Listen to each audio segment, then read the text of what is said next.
Hello, everyone, and welcome back to another episode of Neurodiverse and Versatile Assess. I'm your host, John Arroyo. And boy, things are kicking up. RAW, SmackDown. We also have Money in the Bank qualifier matches, storylines heating up. Things are getting crazy. So let's get right into it.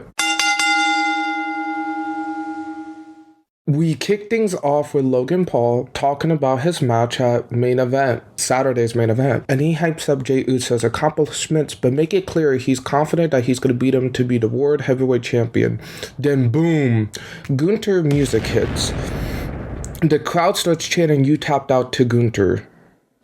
Logan Paul jumps in as well, but Gunther claims and tells everyone, even tells Logan, "You're very competent, very confident.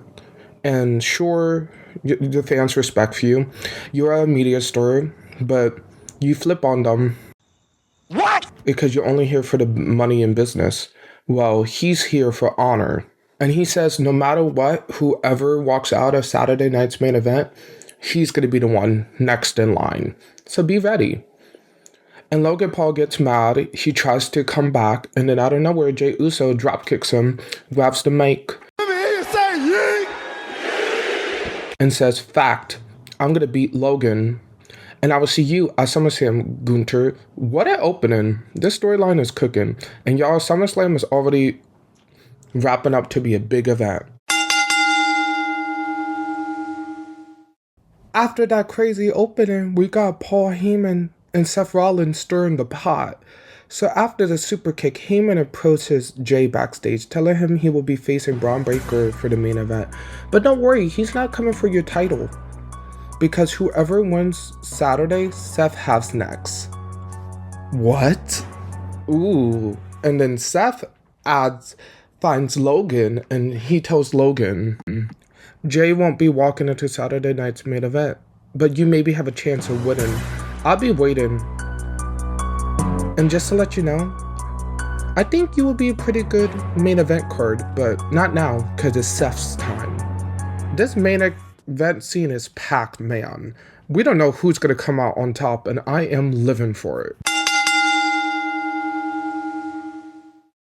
Then we get the tag team match of AJ Styles and Gunther, the surprise tag team versus the Judgment Day, due to Lax Sweet's chaos. This match kicked off with AJ and JD going all at it. Fast encounters out of nowhere, then Gunther comes in hot, spinning backbreakers, double team moves. AJ and Gunther hits a crossbody on the outside, but then Judgment Day turns the tides, isolating Gunther. Finn tries to rip off his max. Ouch! But Gunther fights back. They go back and forth, and then chaos again. Carlito shows up out of nowhere and slams AJ's head into the ring post. Back in the ring, Gunther's flying around, hitting Spanish flies, and super kicks. But then a brawl happens. Gunther's outside, and then Americano interferes, headbutts Gunther, and let Finn hit the coup de grace for the win. I smell Gunther versus Americano feud coming soon, and Americano better be ready, because Gunther is coming for payback. After that tag team match, Io Sky asks about Money in the Bank, and she says she's confident. She's ready for anyone. Then Becky Lynch shows up, and Becky says, "We never had a one-on-one, and I don't mind taking out an honor champion." And then she walks out to have her Money in the Bank qualifying match. And boy, was it a match. So the Money in the Bank second women's qualifier match was a banger. We have Becky Lynch, Roxanne, Perez, and Natalya. This match was a blast. Fast-paced chaos from the start. Becky and Roxanne tries to team up, but then turn on each other instantly. Here are my highlights of the match. Roxanne Perez was just on fire, slapping everyone, flying elbows. Natalya was the star. She stole the show in the match, hitting a double sharpshooter, and then naughty by nature, and then power bombs. And then Roxanne hits a moonsault on both of the girls. Becky has a submission war with Natalya, disarmor and sharpshooter chaos. But then boom, chaos breaks out, because Lyra comes out of nowhere to attack Becky. Just got knocked, slapped the hell out. that distracts Natalya, that Roxanne gets the pop rocks for the win. Another fun match. Roxanne has made a statement, Becky and Lyra are heating up, and Natalya is always the best in the ring. This woman's ladder match is about to be legendary, and I cannot wait. Then backstage, we found out that Rusev will face Tozawa next week, and Tozawa better be wishing his best luck.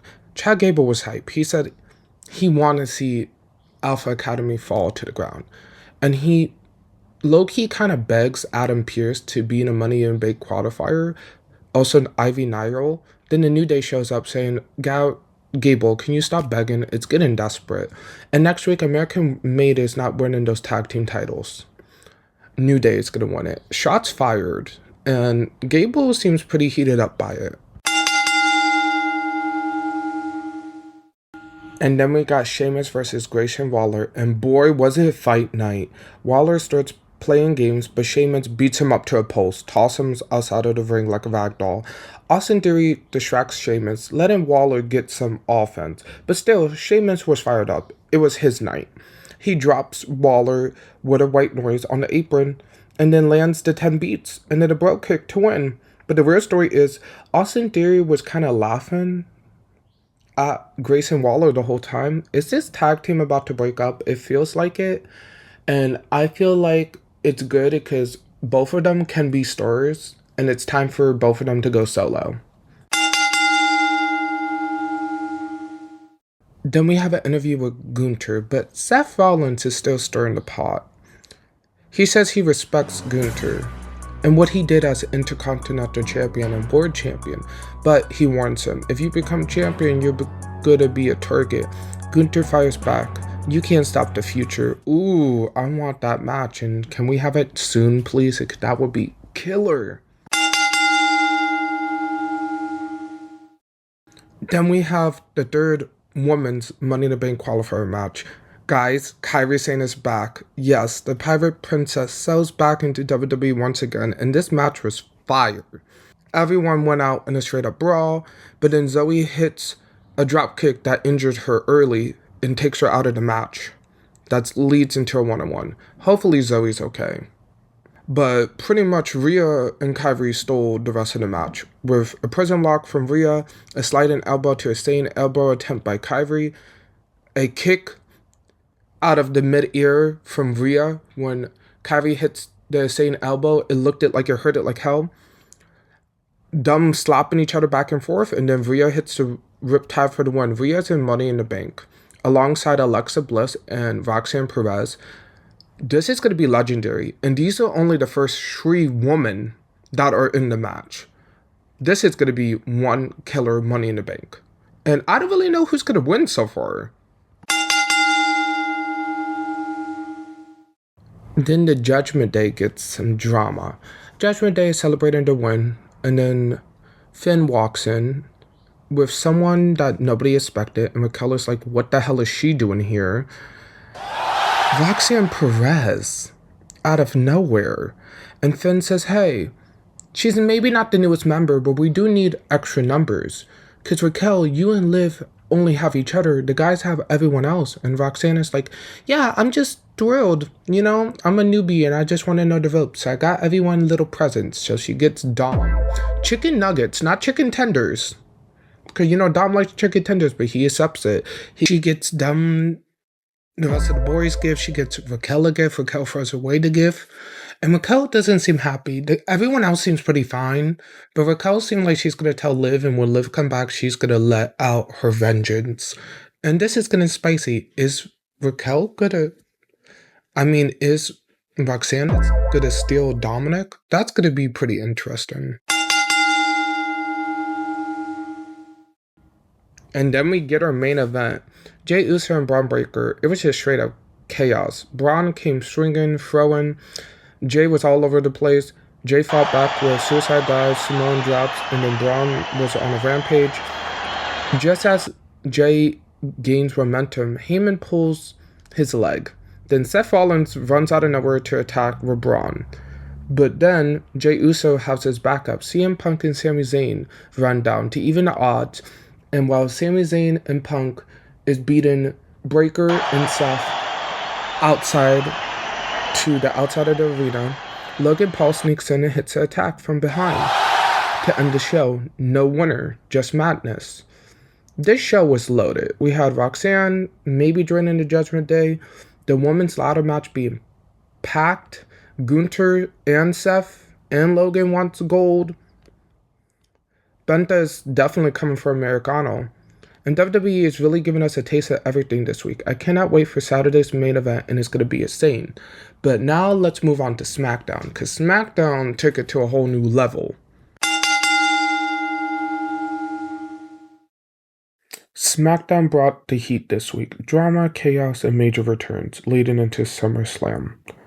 A build towards Money in the Bank, and we had backstage brawl, surprise victory wins, tag team mayhem, and a crazy opening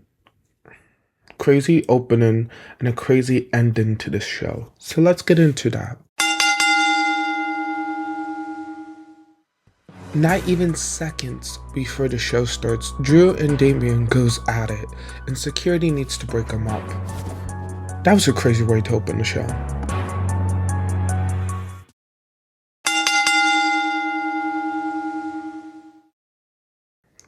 Tiffy time is in full effect as Tiffany Stratton comes out and reminds us that she dominated last year's Money in the Bank, beat Charlotte Flair at Mania, and took down Nia Jax last week, to let the girls know that she's not scared of none of them. But Alexa Bliss comes out, tells Tiffany that she's been watching her. She used to be friends with Nia. She cast in on her too after winning the Money in the Bank. And she told Tiffany, the way you rose, you could fall as quickly as possible. Then Charlotte Flair pops out, reminding everyone that she's the queen. But Tiffany claps back hard, saying that, you're a hypocrite. You complained that I had Money in the Bank and I cashed in for the title. Now you are competing in the Money in the Bank. It seems like Charlotte wants to be Tiffy time. And she says she can't be in the ring with them because they're too vintage for her, and then leaves. But then Julia comes out and they have a stare down before the women's qualifier match for Money in the Bank. And ooh, the drama is brewing. The women's Money in the Bank qualifier match was really good. Charlotte and Julia went toe-to-toe while Selena Vega tried to sneak in and take control. We saw DDTs, moonsaults, wicked chops, and what a vintage Charlotte Flair attitude, but Julia wasn't having it. Vega shined with a double 619 on Code Red, but Julia hits the Northern Lights suplex on Vega to win. Julia qualifies, Charlotte Flair causes her ego, and Selena Vega proves that she is still a serious threat to the women's division. Selena Vega's ambush after the match, walking backstage. Chelsea Green gets on her nerves, that leads into a brawl, but Mia Yim and B-Fab saves Vega. Mia challenges Piper Niven and Alba Fire for a tag team match, and Nick Aldis approves of it. So we're going to get a tag team match later.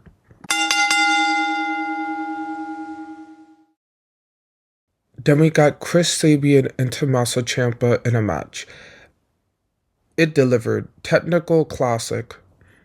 High chain wrestling, apron spots, chaos outside the ring, DIY gets involved. And Candice LeRae helps Ciampa secure the win. So it looks like Candice is now officially part of DIY. I didn't see that coming at all. Then the brawl of Drew McIntyre and Damian Priest happens again. Priest tries to go out and speak, and Drew attacks. Security got involved, but it was no match. Priest took security out himself. This is getting personal. Then we get some bloodline drama. So Jake Fatu wants to talk with Solo Sikoa in private, but Solo tells him straight up, come on, Mateo is like family. He is family. You can say whatever you want. So Jake Fatu says he do not trust Mateo at all. He doesn't consider her family.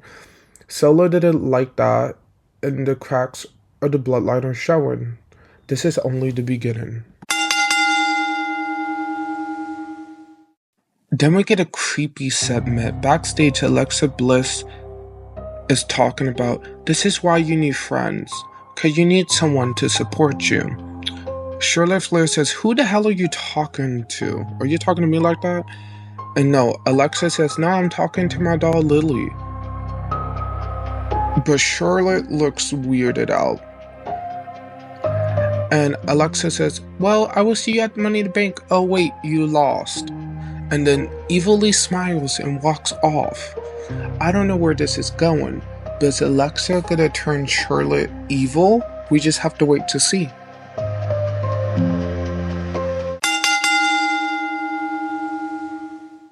We get the women's tag team match of Piper Niven and Alba Fire versus B-Fab and Michin.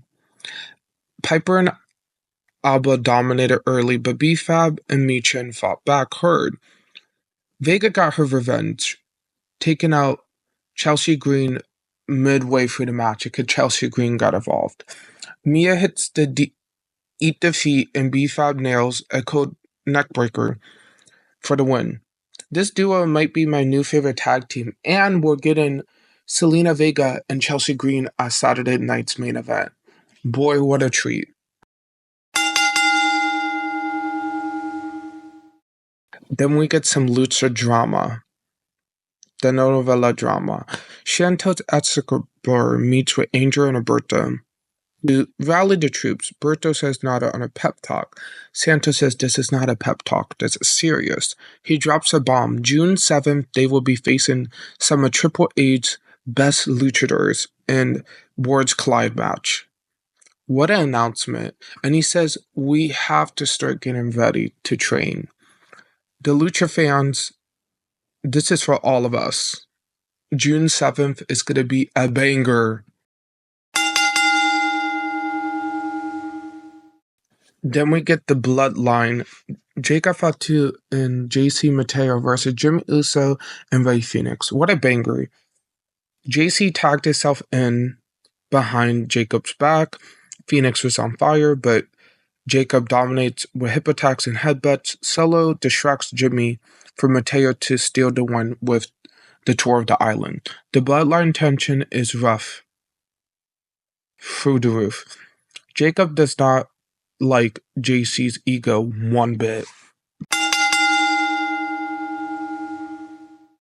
Then R-Truth gives an emotional promo.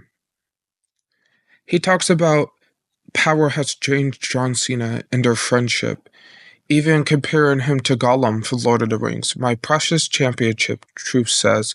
Cena is taken over by gold. And he isn't happy. He's going to save Cena at Saturday night's main event. That was deep, emotional, and real. Then we get a promo from Bianca Belair. She talks about her injury, her feud with Jade and Naomi, and now she's done reflecting. She promises a new version of herself. The EST evolution begins next week. And I can't wait to see where this goes. Then we get the men's Money in the Bank qualifier match with Aleister Black, LA Knight, and Shinsuke Nakamura. The match was insane. Black and Knight double team Shinsuke, but it didn't last. Kicks, code breakers, moonsaults, you name it, we got it. Black hits a black mash, but LA Knight throws Black outside the ring to take the sneaky pin. LA Knight is heading to Money in the Bank. The crowd was on fire. Where did this lead Black and Shinsuke? I feel like they are going to go into a feud, and I cannot wait for that. And the men's Money in the Bank is looking pretty packed too. Then it was main event time. We got Fraction versus the Street Profits. The match was main event worthy. Axiom flew, the Street Profits had energy, chaos happened, DIY machine guns interfere, but then everything just turns pitch black. The lights go back on. The Wyatt Six has returned. Nikki, Joe, Dexter, and Eric, and Uncle Howdy wipes out everyone, and Howdy hits his sister Abigail on Johnny Gargano to end the night. This tag team division just got flipped on its side. And is Alexa Bliss paired with them? Because earlier she was being weird and talking about needing friends. Is SmackDown about to get taken over by the Wyatt Six? This episode of SmackDown went from wild to a straight up crazy finish. The women division heating up. The Bloodline is breaking apart. R-Truth is trying to save John Cena. And the Wyatt Six are back. And they're ready to take over WWE.